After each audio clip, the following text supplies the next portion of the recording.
Wow, I know I said we'd save the best for last, but I was just being hopeful. Hello and welcome back to Binging Last Season, where if you watched the episode last week, you know what we're doing this week. We gotta finish up spring 2024 because October is coming and we gotta start summer soon. And let's get right into it because right off the bat, I have a lot to say about Mysterious Disappearances. Two of the anime I said I was gonna review this week are rated pretty high on my anime list, but Mysterious Disappearances is rated exactly average, which blows my mind. It's a mystery and supernatural anime that is absolutely perfect for spooky season. It follows the stories of Sumireko and Ren, two people who meet and eventually part ways. Let's start with the bad because it's a pretty short list. This is one of those anime that treats young characters kinda weird. Not extremely weird, but pretty weird. So if you can't get past that, you're not gonna like this at all. This is also more horror adjacent than straight up horror, so it's not actually that scary, apart from one of the yokai that shows up around the middle. This is straight up mystery and ecchi, and I was kind of confused by that second one, so I looked into it a little bit, and it turns out the original manga that this is adapted from has really lewd scenes in it, more lewd than the scenes that are showed in the anime, like straight up nudity, which solves the first mystery of why are there so many anime angles in this show. They even start in the opening, which is a banger, by the way. The soundtrack for this show is crazy. The ending is a fantastic sort of ska track. The opening is this mysterious and spooky track using a lot of synth. And even though, yeah, you might call it overbearing at times, I thought the way they used music during the runtime to set the mood was really good. The characters are fantastic. I've seen some complaints about why Sumireko is so willing to go along with everything that happens over the course of the show, and quite frankly, I think those complaints come from people who don't understand how quickly some people would throw everything away to get the one thing that they want. The storyline was also great. There isn't a single undeserved moment in the show because every choice that they make, every plot twist that exists to further enhance the mystery was foreshadowed in an earlier scene, sometimes with a difference of like 10 episodes. So every choice that they make feels deserved. It doesn't feel like they're pulling the rug out from under you for no reason. I thought it was peaking a little bit before the end. I was worried about it, but then I got to the end and look, I'll just say I'm satisfied. If you disagree with how they wrote the end, I don't think you were paying attention. They followed their own rules. It made sense with the rest of the plot. And even though it's not like the sunshine and flowers best possible ending for everyone that I tend to lean towards because I'm, a child, quite frankly, it's just really good. And with regards to the ecchi, I think it's actually okay considering that the horror genre across all mediums has generally always been paired with a certain amount of lewdness. So I think it's weirdly appropriate for the series. I didn't expect it going in, but I ended up giving Mysterious Disappearances a 10 out of 10. I think it was amazing, and it's also specifically up my alley. So for other people, it might be a little bit lower in terms of a rating, but it's really good and you should give it a try, especially if you like this genre. Now, I was feeling pretty good after watching Mysterious Disappearances, and if I kept to my original list of 3 anime that I was going to watch this week, I would have been pretty happy overall. Unfortunately, I didn't do that. Instead, I followed it up with Blue Archive the Animation, which is the most vapid, worthless piece of animation that I have watched definitely this entire season, possibly in my entire life. This had a 7 on my anime list, which is higher than most of the isekai that I watch and enjoy. So I thought I should give it a try. So I watched the first episode, and I watched the second episode, and I got to the third episode, and I thought, man, I'm really not seeing it so far, but I don't want to drop it immediately. There's probably something to be found here, something to enjoy. So the next episode, I watched on 1.25 speed. And then the episode after that was 1.5 speed.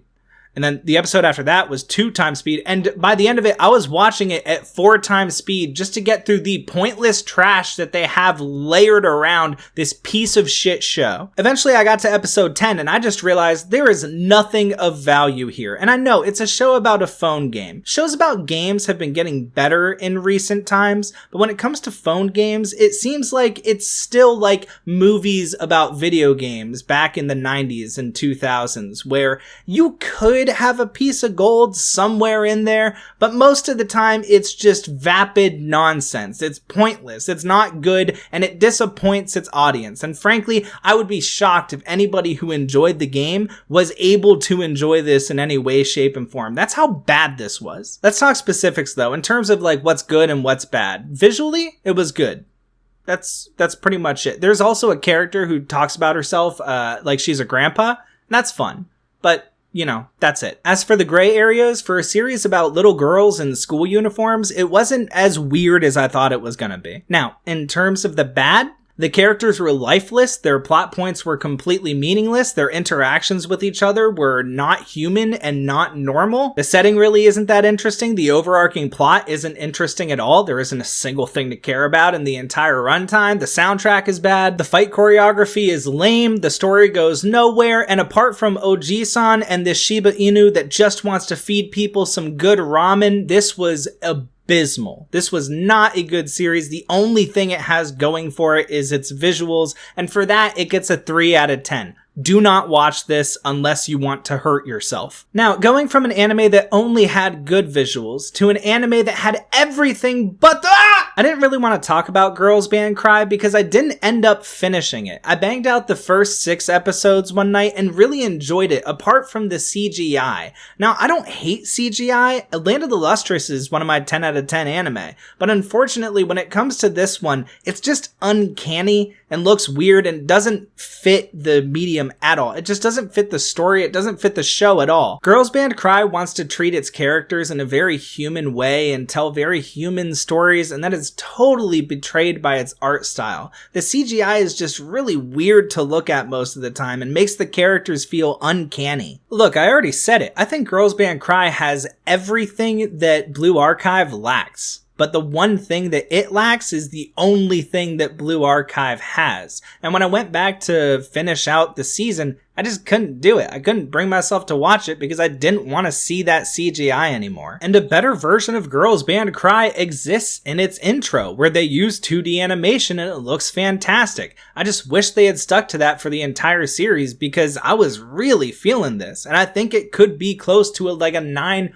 or even a 10. Oh, I don't want to say that. Like I said, I haven't finished it. I'm only halfway through. And maybe when it comes to ranking last season, a little video idea, a little preview for you intrepid viewers. When I come out with that super secret video idea, I'll be sure to finish Girls Band Cry so I can rank it properly. But for now, I just couldn't do it because the visuals turned me off that much. The last 2 anime for this week are the 10s that could have been. And I have a question for you.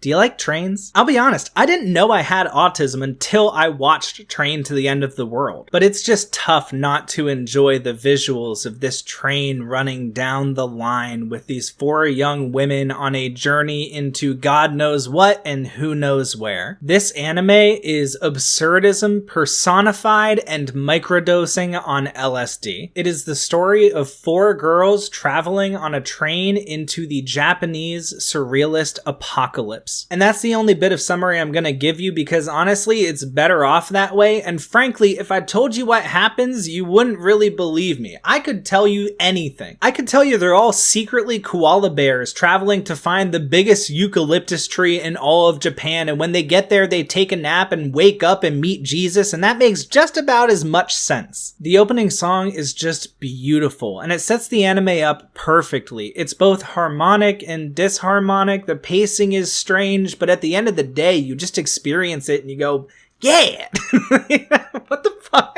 I don't want to tell you too much because you should go into this blind and you definitely should watch it. I'm just going to give you 2 little warnings so you know what's coming just a little bit. The opening episode for this anime is the weakest episode by a long shot. It's not terrible, it's just if you're wondering whether or not you're going to enjoy it, at least go into episode 2 or 3 to really get a feel for it. And the 12th episode feels like they sort of half-assed their commitment to the ending. It feels like they could have written something a little bit different, a little bit more more full send in that direction that I would have enjoyed more. So it's not that great, but it's still satisfying. It's still good. It's just, in my opinion, that last episode is the difference between this being a 9 or a 10, because that's literally what I was thinking going into it. And at the end of the day, it ended up being a 9. This is a really, really good anime that if you missed, and I think a lot of people did, you want to go back, you want to fix that as soon as possible. And the most recent anime that I watched for this video was Jellyfish Can't Swim in the Night. Now, let me tell you something. In episode 1, there is the worst offender anime angle from maybe this entire season. It is one of the weirdest scenes. It sits on that image for way too long, and I don't know why, because it is easily the weirdest thing that happens in the entire series. I don't know if they're trying to use it as a selling point, but that's a weird selling point, and it really doesn't happen again, apart from maybe one scene is kind of weird, but it really doesn't happen again. The rest of the anime is pretty normal, pretty not weird, pretty not whatever the fuck happened in episode 1. I don't know why they did it, and they should not have. But the rest of the runtime is fantastic. It really reaches out to those people who are sort of working on something, trying to make something of themselves, something that is their own. It really speaks to artists. I mean, maybe I'm just speaking for myself here, but I am an artist, so whatever. It's the story of 4 girls trying to launch their collaborative art house project, and it's fantastic. See, one of my buddies has this single criteria for whether or not an anime is good,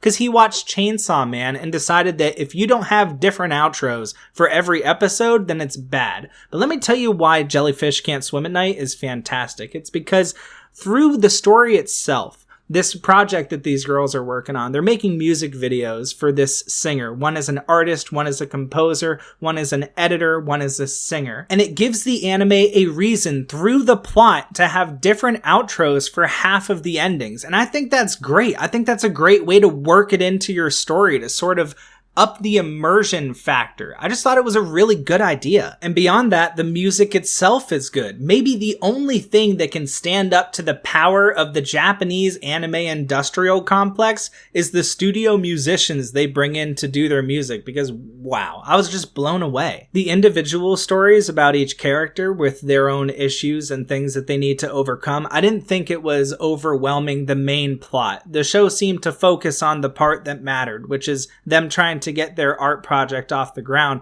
with an appropriate level of introspection into their lives. The main place where it falls off for me is once again the end. I just think the ending storyline wasn't quite as good as the rest of the episodes had been up until about like episode 9 or 10, and I thought it ended kind of weak. It ended in a little bit of a whisper compared to the bang that was the first half of the season. So once again, even though I was really into it for most of its runtime, and I thought I was giving it a 10 going into the ending episodes, I think when I'm mulling on it a little bit more, I think it's more appropriate to say this is about a 9 out of 10. But that's not bad at all. It's really great. It's just not quite at that level for me of, I want to rewatch this immediately. This is something I've never seen before. It goes beyond what I think is possible. It's not quite there, but it's really good. And that's it for spring 2024. That is it for the first run of binging last season. And I had a lot of fun doing it. We've had some ups and downs, and if you've stuck with me from the start, I really appreciate it.